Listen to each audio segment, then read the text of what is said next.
Welcome to Delicate Fire. Today we'll be exploring the aphorisms of effective choice by Forrest Landry. If you have any questions, feel free to leave them in the comments or head to delicatefire.com and join the WhatsApp community.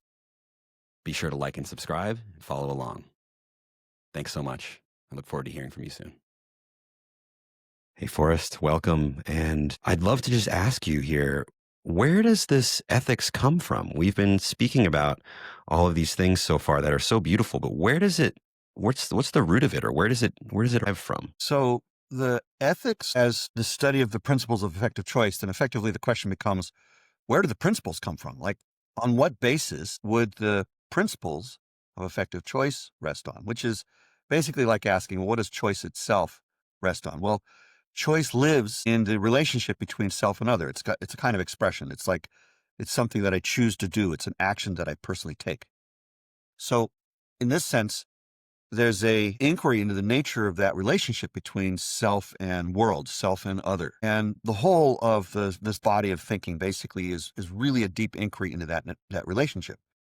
What does it mean to perceive something? What does it mean to express something? What does it mean to really understand the nature of perception and expression themselves as kinds of interactions? And one of the concepts that came up in that inquiry that was really a very powerful tool for deepening this inquiry into what does it mean to make a good choice was to think about the concept of comparison. So when I see something, like any one of us, the vision, the capacity to perceive something, the vision of the eyeball basically is essentially difference. We notice difference. We notice the edges of things. We notice contrast.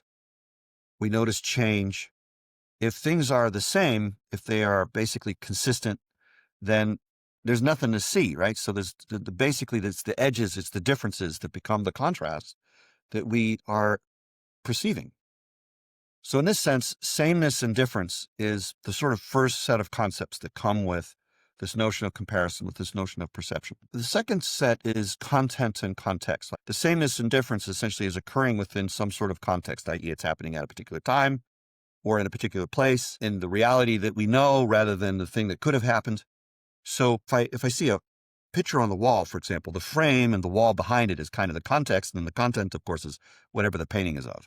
In this sense, we're basically saying, okay, well, that itself is the notion of content and context, along with sameness and difference, is part of this idea of comparison. Like I can't really conceive of a comparison without some sort of notion of content and context, which is basically like what we're paying attention to versus everything else that is, but that we are ignoring for now, whatever assumptions we're making, that sort of thing.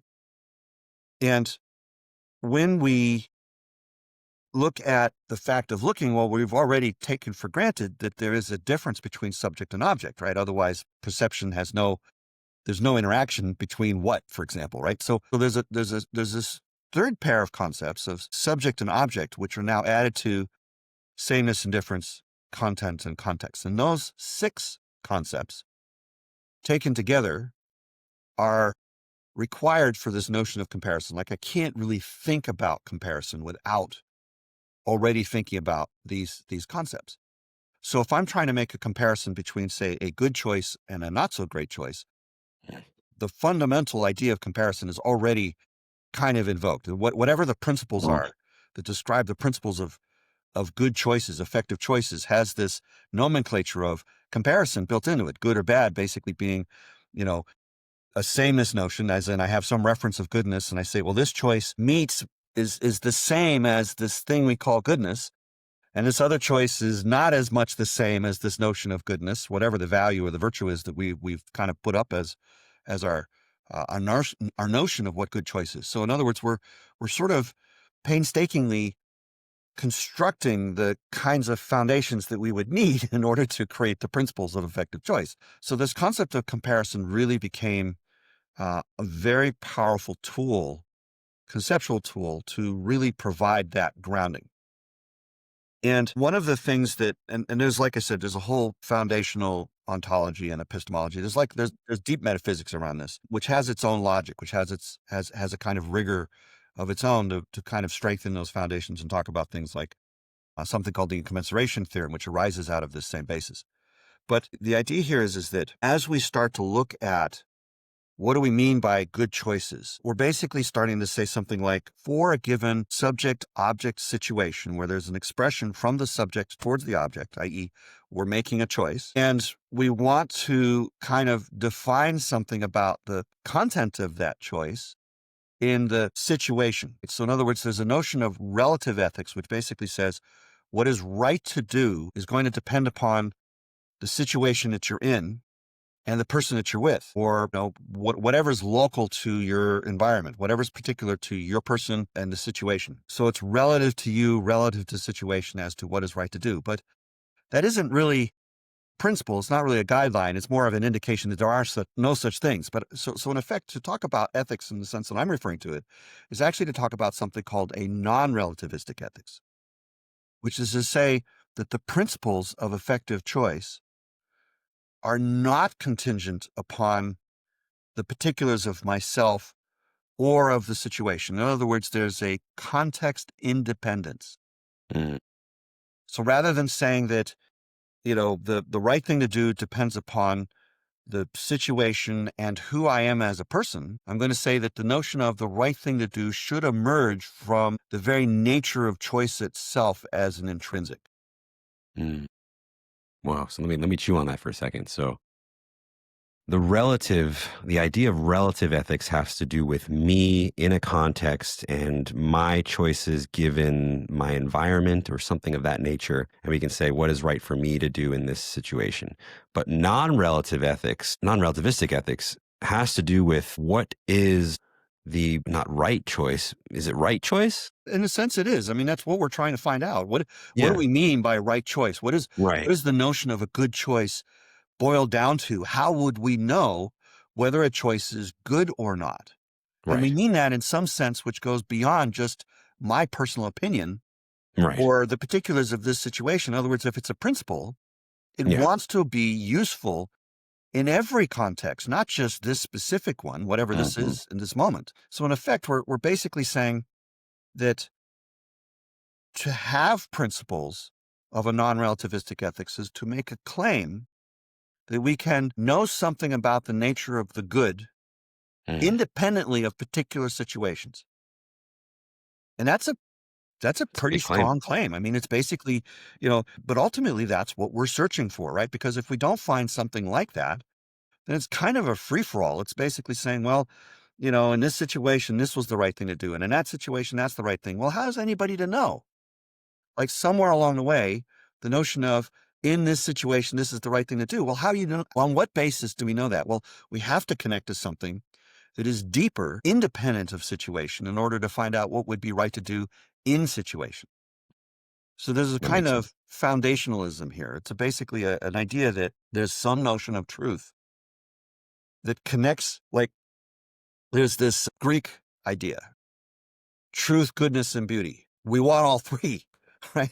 I don't want to have an ugly truth be, that just feels wrong. I mean, like honestly, a lot of physicists would basically say, if it's not elegant, i.e. their version of beautiful, it can't possibly be right, because all the stuff that we've learned that does work and has worked for us to well is also beautiful. It's not just true. But for some notion of beauty and for some notion of truth, that the notion of truth, beauty, and goodness all go together.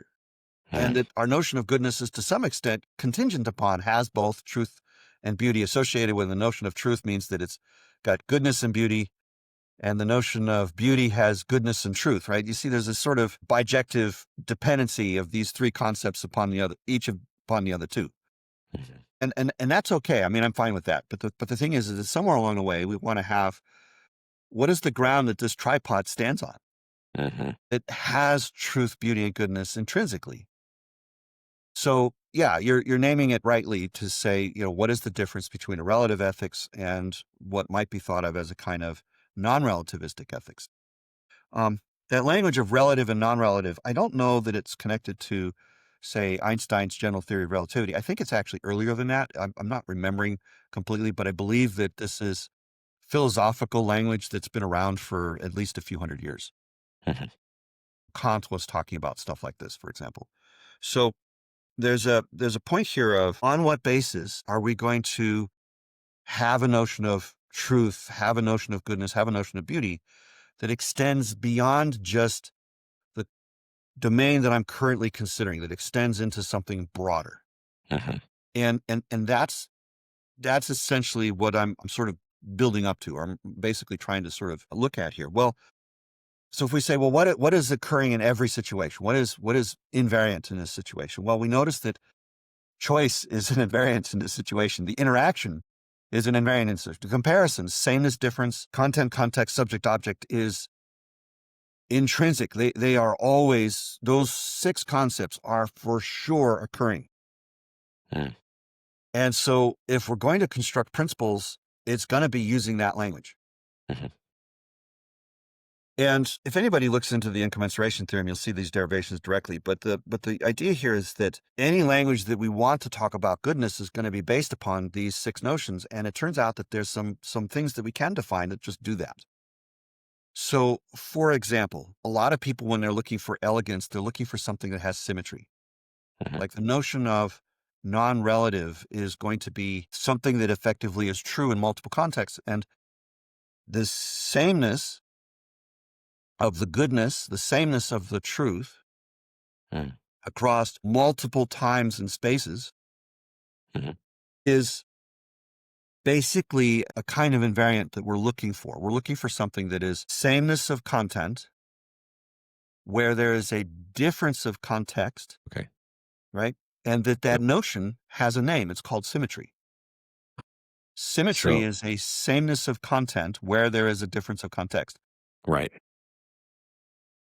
Lots of examples of symmetry. Like if I have a square and, let's imagine my palm here is kind of square shaped and Mhm. I turn it this way, it's still square, right? Well, I mean, obviously my hand, I probably should draw something and wave it at you. But the point here is that I change the relationship between the content and the context in this particular case, but the content remains the same. So the content, if we were to put that into just daily life terms, it would be something like I'm showing up, treating people in the same way in different places, regardless of the different Yeah, if context. you're my Something friend like that. today, Right. in effect, it's going to feel really weird to you if all of a sudden you're not my friend tomorrow. I mean, and or you went from being not a friend to a friend way too abruptly Right. and went the other way too abruptly. Like if we're basically saying that there's a kind of continuance Mhm. across time Mm. and across circumstances too. Like, if I'm your friend here on the video, I kind of expect that when I come to visit you in person, that we will still be friends, even though it's a whole different context, right? Or if we went to travel, as we have in the past, we've traveled together, visited exotic lands and Costa Rica and stuff, right?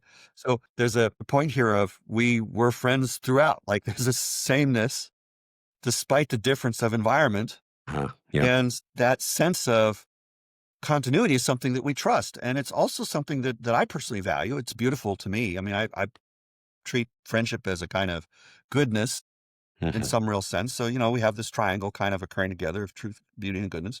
And so in effect, there's a sense here of symmetry is kind of cool. Like, everything that we would think of as pretty useful, this tool works here and it works over there and it works over there and so on and so Yeah. forth. That's a Yep. pretty useful tool, right? Right. And, the more situations that the tool can work in, the better the tool is, essentially. Laws are, we treat people the same, you know, Mhm. regardless of, the big ones like race and sexual orientation and creed and, all of the usual kinds of things. I mean, the notion of equality before the laws is kind of an important notion. People will trust that to the degree that it is actually an expression of this symmetry, a sameness of treatment, regardless of the difference of skin color or something, right? And hopefully age, maybe that would be nice too. So there's a sense here in which we are naming a thing that we have more or less taken for granted.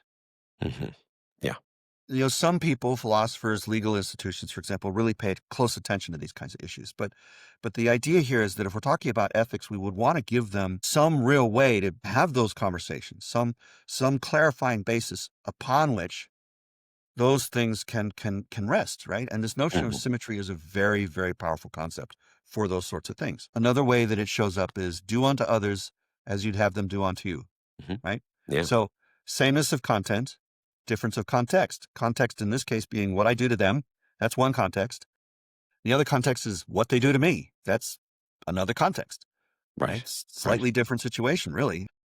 The content would be the treatment, right? The treatment I execute, the treatment they execute. So this notion of the golden rule is a symmetry concept. Another one that comes up is Kant's categorical imperative, i.e., do only those things which, if everyone did it, the community itself would be healthier, would endure, would survive, or something like that, right? And the idea there is that if it works for me, it should work for everybody. And if it doesn't, if it only works for me and is terrible for everybody else, that's a bad sign, right? It doesn't have the symmetry that it needs to have, and therefore it's probably selfish, or it's probably a crime, or it's probably a problem in some fashion. And maybe we don't know that yet. Maybe you get away with it, but you're going to know that you took advantage of an asymmetry in a way that basically, although it gave you some profit, was terrible for everybody. And that, of course, is where we get into psychopathy and things like that. But the point here is that we are now naming that symmetry is an ethical principle, right? A That makes sense. non-relative ethical principle. Yeah. Which people know. I mean, it's not like I'm telling anybody anything that isn't already kind of intuitive here. It's that by naming it, we can start to really clarify how do we create symmetries, rather than just how do we notice that symmetry is useful as a concept, right? So now we're starting to say that symmetry as an idea is a principle of ethics. Yeah, the principle of ethics of symmetry. Principle of symmetry. The principle of symmetry is an ethical principle. Like we're okay. basically trying to choose in such a way that a symmetry is maintained. Yes. Yes. Because the symmetry is beautiful. Well, okay, so here's the because part. So if we're basically trying to say, okay, well, I notice that there's a relationship between self and world, self and other. Right? I'm going to lump world and other together and just basically say, I don't know if we talked about the plane of perception. Did I mention that at some point? You did. Okay. Yes. Yeah. So basically the things that are on one side of the plane of perception, we're going to call the subjective, and things on the other side, we're going to call the objective. And anything that crosses through the plane, like I got a hole drill and I basically push a message through, whatever, right? Right. Like I do a flag motion and people on the other side can see, whatever's the expression that goes across the plane, because the light is at least traveling across, right? So the idea here is that if the message, right, think of all the things crossing the plane as a kind of message, as a kind of signal.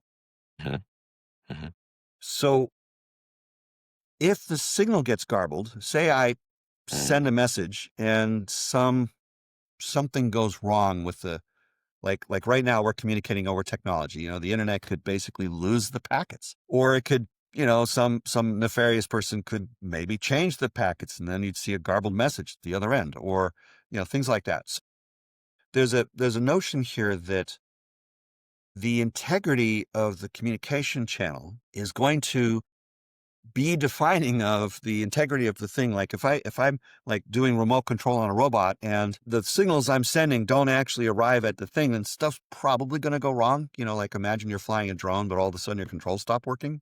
Right.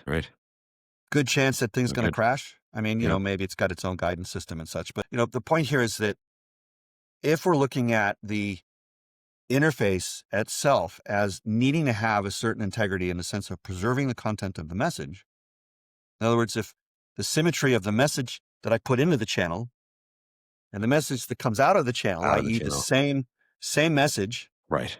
different context, i.e. subjective context where I compose the message, and the objective context where somebody unpacks and reads the message, right? Right. That's a symmetry. Okay. And so I got something here. Go ahead. Okay. If you don't have the symmetry, that choice wasn't your choice. It's not, it's no longer you. Right? Okay, go ahead. Right. So let's say, for example, if I'm in a calm state in the context of an environment where my self or the patterns of my being is in a calm state, then I will want to express to you something that, like, about what I care about, something that I love. If, say, for example, Let's see. Let's say like I want to express that I love you and I care about you and I want your life to be better or something. That's If you're in in a relationship of some one kind. context. Yeah. So that would be like the symmetry of that would be from my perception, from my being to yours.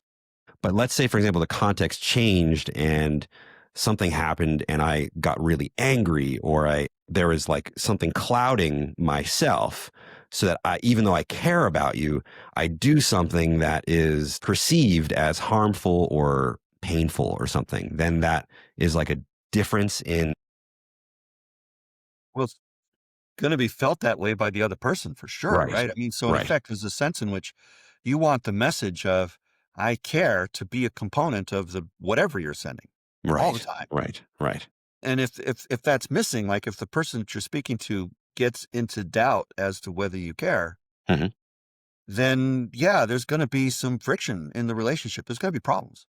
And this is, of course, over and above. You say something, but the message gets garbled, and what they hear isn't at all what you meant. I mean, that Right. happens a lot, right? I mean, we sometimes even being really intentful to try to be clear about, yes, I care, and I also have these feelings, and I need this and that and the other thing. They may hear that as an attack, Right. and of course, this is again, where does the message get garbled? Was it something in the way I said it, or was it something in the way you heard it? And It you was got some belief perceived. system running, and that creates a projection so that everything comes through this lens of, you're actually trying to hurt me or something. Now, the point is that those things happen in relationships all the time, and unpacking the specifics of that is really an unpacking of where did the symmetry break down. Hmm. Yeah. So in effect, the symmetry of what was the intention versus what actually happened, right? That's a kind of two circumstances in which there wants to be a sameness, but there hasn't been for whatever Hmm. reason. Hmm. And so, yeah, in a certain sense, we've all become in our lives in contact with a great number of circumstances where the symmetry concept matters. The notion of fairness is a lot of times connected directly to this notion of symmetry. So, in this particular sense, I'm just pointing out that, hey, by the way, symmetry is really important to the understanding of ethics. And notice all the ways that this shows up. Hmm. Now, before we get too far, I want to point out that it turns out there's another principle that is parallel to this principle of symmetry that we all have this deep intuition about. We have an intuition about this other one, but we haven't named it yet. So similarly, that I want a symmetry between what goes in the communication channel and the thing, as I mentioned earlier, we also want continuity. If the relationship of friendship just goes away, Hmm. that's a loss of continuity. The channel is no longer connected. We're no longer in contact. And that's also important. There's a sense in which even before the notion of symmetry gets to apply, we have already assumed something about the continuity of the communication channel. If Hmm. there isn't one, then the message is going to be just not transmitted at all, which means that what went in the pipe and what came out the pipe, what went in the pipe could be anything, and what came out of the pipe is nothing, Right. right? So without continuity, we don't get symmetry either. Hmm. Hmm. Hmm. So in effect, we can say something like we want to have continuity as well. But it goes beyond that, because it turns out that this notion of continuity, i.e., there's a sameness of content where there is a sameness of context, i.e., that the content doesn't change abruptly Hmm. for very small changes of context. In other words, I want there to be a proportionality between the change of context and the change of content. If there's no change at all, Hmm. despite massive changes of context, well, we have continuity, but we also don't have any signal. On the other hand, if there's a total change of content for essentially an infinitesimal, almost no change in context, then that's a discontinuity, which means the channel's not working. It's not communicating anything. It's like it's Right. garbled completely, Purple right? elephant. Yeah, like what the hell, right? Where did that come from? Exactly. Yeah. Okay. That would be a discontinuity. Yeah. So in effect, there's a sense here of we notice that it matters that there's a kind of gradualness that gives the other person a chance to respond to the change that's introduced by the mere fact of the message. right? Like if you went directly from like you're walking down the street and you're passing a bunch of people, say it's like New York City or something. Those people are mostly strangers to you. You may never ever see that person again in your entire life, right? And for any particular person you pass, if you go directly from no relationship at all to all of a sudden a very intense relationship because, you pulled out a gun and you threaten them with a knife or something, Mm. that's going to feel to them going from no relationship to all of a sudden extremely life-threatening, intense dynamic. It's a discontinuity in the relationship pattern. Hmm. Hmm. That makes sense.